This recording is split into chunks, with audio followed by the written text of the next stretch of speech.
अस्सलाम वालेकुम अज़ीज़ तलबा, उम्मीद है आप सब खैर खैरियत से होंगे। आज हम जो नज़म पढ़ेंगे उसका उन्वान है इत्तेफाक, जिसको नसीम अमरोही ने तहरीर किया है। तदरीसी मकासद है बच्चों को इत्तेहाद और इत्तेफाक के मानी और मफ़हूम से आगाह करना, इत्तेफाक और इत्तेहाद के बरक़ात से मुतारिफ़ करवाना, अमली ज़िंदगी की कामयाबी कामरानी में इत्तेहाद और इत्तेफाक की अहमियत को वाज़ेह करना। ख़ास अल्फाज है नाइत्तेफाकी, इत्तेफाक ना होना, बर्बादी, तबाही, मिलाप, मिलजुल, बूंदे, खतरे, मसल, कहावत, लुत्फ, मज़ा, इक्का, एक। तो आइए स्टूडेंट, अब हम इस नज़म को तशरीह के साथ पढ़ते हैं। हमेशा मिलकर रहने के नतीजे नेक होते हैं, वही कुछ लुत्फ होता है जहाँ दिल एक होते हैं। सबसे पहले स्टूडेंट, आप लोगों ने हवाला लिखना है कि ये शेर हमारी उर्दू की दरसी किताब में नज़म इत्तेफाक से लिया गया है, जिसको नसीम अमरोही ने तहरीर किया है।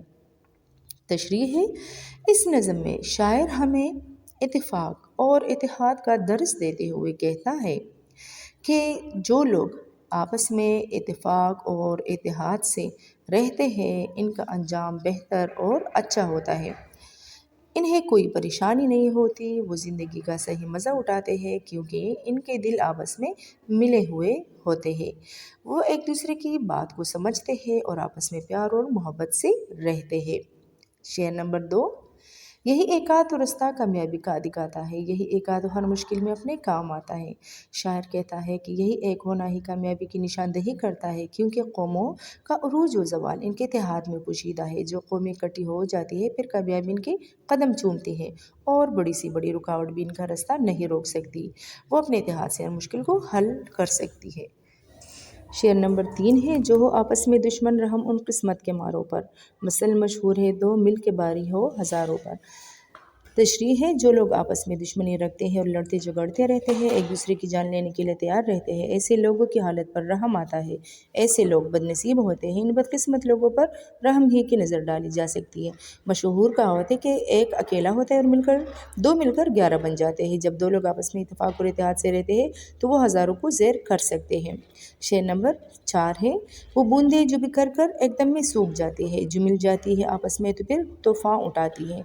शायर बारिश की मिसाल देते हुए कहता है कि अगर बारिश की बूंदें अलग अलग ज़मीन पर गिरे तो एकदम से बिखर जाती है, सूख जाती है, इनका ज़मीन पर कुछ असर नहीं होता, वो मिट्टी में मिलकर मिट्टी बन जाती है। लेकिन अगर ये बूंदें लगातार मुसलसल और मिलकर ज़मीन पर आए तो ये तेज़ बारिश बन जाती हैं। बारिश का ये पानी फसलें और अनाज उगाने का सबब बनता है। ये सब कतरों के इत्तेफाक और इत्तेहाद की बदौलत मुमकिन होता है। शेर नंबर 5 है, नहीं कुछ डर अगर मिल बैठने की शान बाकी है, वही होती है बर्बादी जहाँ ना इत्तेफाकी है। शायर कहता है, अगर तुम इकट्ठे और मुत्तहिद हो और आपस में एक होने की नेमत तुम्हारे अंदर मौजूद है तो फिर तुम्हें किसी से डरने की ज़रूरत नहीं है, बला खौफ व खतर तुम ज़िंदगी गुजार सकते हो।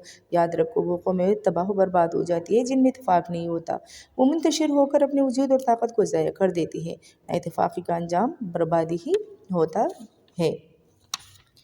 शेर नंबर 6 है, सबक देती है हर चीज़ ज़िंदगी के कारखाने में, मिलाप आपस का है सबसे बड़ी ताकत ज़माने में। शायर कहता है कि ज़िंदगी की हर शे हमें इत्तेफाक और इत्तेहाद का दर्स देती है। इत्तेफाक में बरकत है, इत्तेहाद में ताकत है। जो मिलजुल कर ज़िंदगी गुजारते हैं कामयाबी इनके कदम चूमती है, और जो लोग ना इत्तेफाक से रहते हैं वो ज़िंदगी में कभी कामयाब नहीं हो सकते। वो अपने किसी मुश्किल वक्त में किसी को अपनी मदद के लिए नहीं बुला सकते, जबकि मुत्तहिद होकर काम करने वाले हमेशा खुश व खुर्रम रहते हैं। उम्मीद है आपको अच्छी तरह से नज़म की समझ आ गई होगी। अपना ख्याल रखिएगा। अल्लाह हाफिज़।